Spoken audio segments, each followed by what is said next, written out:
Hello, welcome to chapter 11. I've turned up the volume for the input sound of this mic so I can have it a little bit away from my face. You can see my face a little more. Maybe you don't want to see my face a little more. Just saying. So if you have your device up to your usual volume, you might want to turn it down. Okay? Chapter 11. Anne's Impressions of Sunday School. "Well, how do you like them?" said Marilla. Anne was standing in the gable room, looking solemnly at 3 new dresses spread out on the bed. One was of snuffy-colored gingham, which Marilla had been tempted to buy from a peddler the preceding summer because it looked so serviceable. One was of black and white checkered sateen, which she had picked up at a bargain counter in the winter, and one was a stiff print of an ugly blue shade, which she had purchased that week at the Carmody store. She had made them up herself, and they were all made alike. Plain skirts fold tightly to plain waists, with sleeves as plain as waist, and skirt as tight as sleeves could be. "I imagine that I like them," said Anne soberly. "I don't want you to imagine it," said Marilla, offended. "Oh, I can see that you don't like the dresses. What is the matter with them? Aren't they neat and clean and new?" "Yes." "Then why don't you like them?" They're not pretty," said Anne reluctantly. "Pretty? Huh!" Marilla sniffed. "I didn't trouble my head about getting pretty dresses for you. I don't believe in pampering vanity, Anne. I'll tell you that right off. Those dresses are good, sensible, serviceable dresses, without any frills or furbelows about them. And they're all you'll get this summer. The brown gingham and the blue print will do for you for school when you begin to go. The sateen is for church and Sunday school.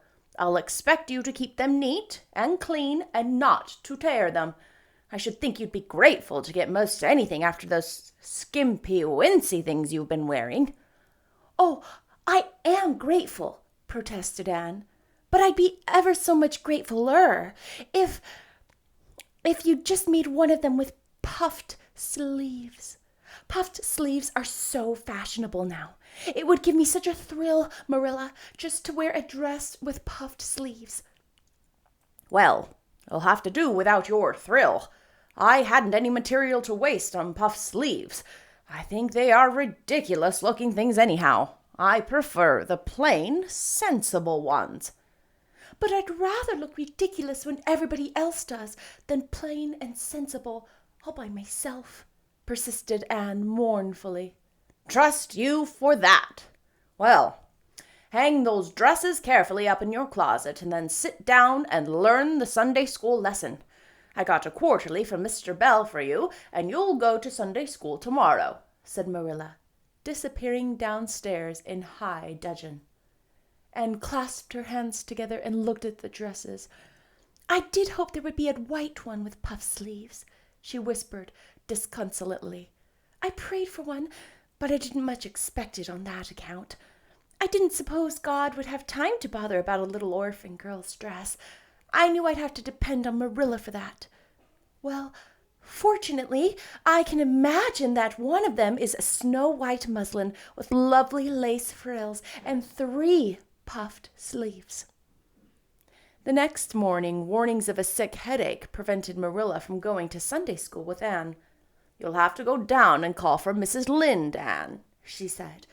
"She'll see that you get into the right class. Now, mind you behave yourself properly. Stay to preaching afterwards and ask Mrs. Lynde to show you our pew. Here's a cent for collection. Don't stare at people, and don't fidget. I shall expect you to tell me the next text when you come home." Anne started off irreproachable, arrayed in the stiff black and white sateen, which, while decent as regards to length and certainly not open to the charge of skimpiness, contrived to emphasize every corner and angle of her thin figure. Her hat was a little, flat, glossy new sailor, the extreme plainness of which had likewise much disappointed Anne, who had permitted herself secret visions of ribbons and flowers. The latter, however, were supplied before Anne reached the main road, for being confronted halfway down the lane with a golden frenzy of wind-stirred buttercups and a glory of wild roses, and promptly and liberally garlanded her hat with a heavy wreath of them. Whatever other people might have thought the result, it satisfied Anne, and she tripped gaily down the road, holding her ruddy head with its decoration of pink and yellow very proudly. When she had reached Mrs. Lynde's house, she found the lady gone. Nothing daunted, Anne proceeded onward to the church alone.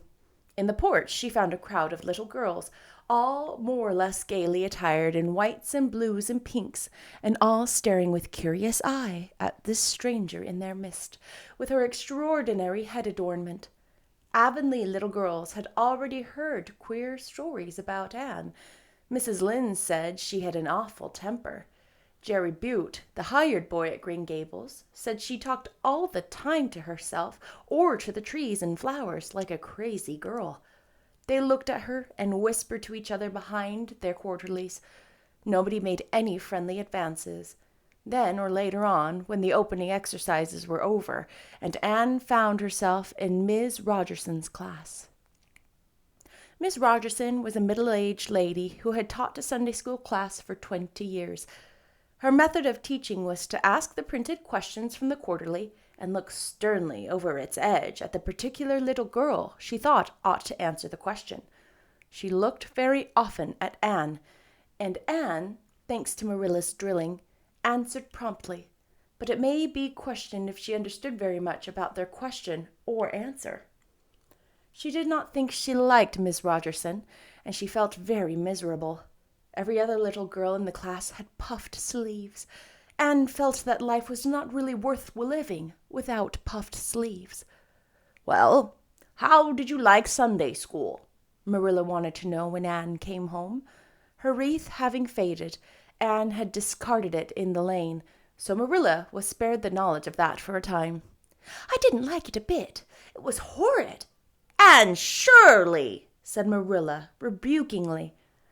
Anne sat down on the rocker with a long sigh, kissed one of Bonny's leaves, and waved her hand to a blossoming fuchsia. "They might have been lonesome while I was away," she explained. "And now about the Sunday school.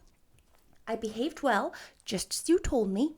Mrs. Lynde was gone, but I went right on myself. I went to the church with a lot of other little girls, and I sat in the corner of a pew by the window while the opening exercises went on. Mr. Bell made an awfully long prayer.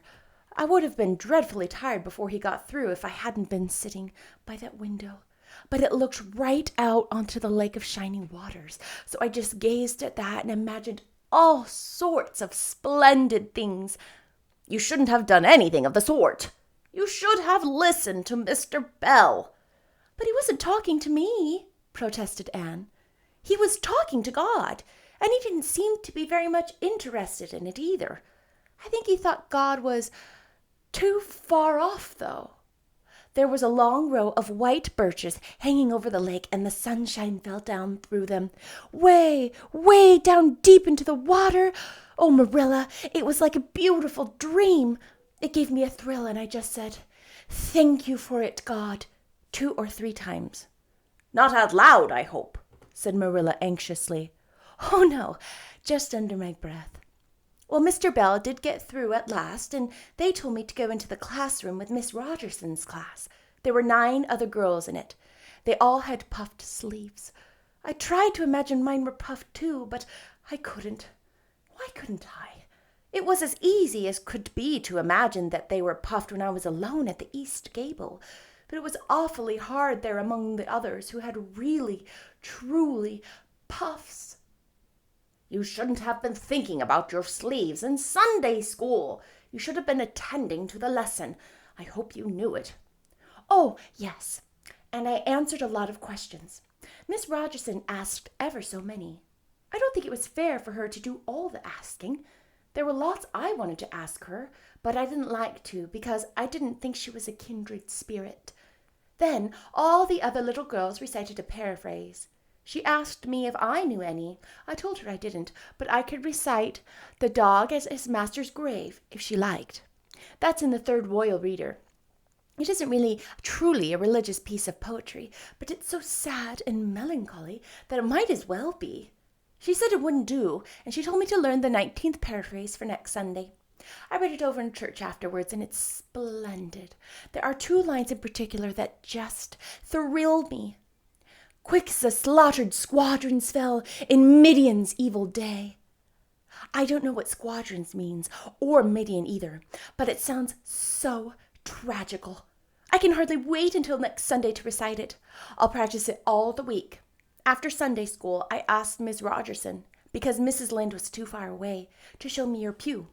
I sat just as still as I could, and the text was Revelation's 3rd chapter, 2nd and 3rd verses.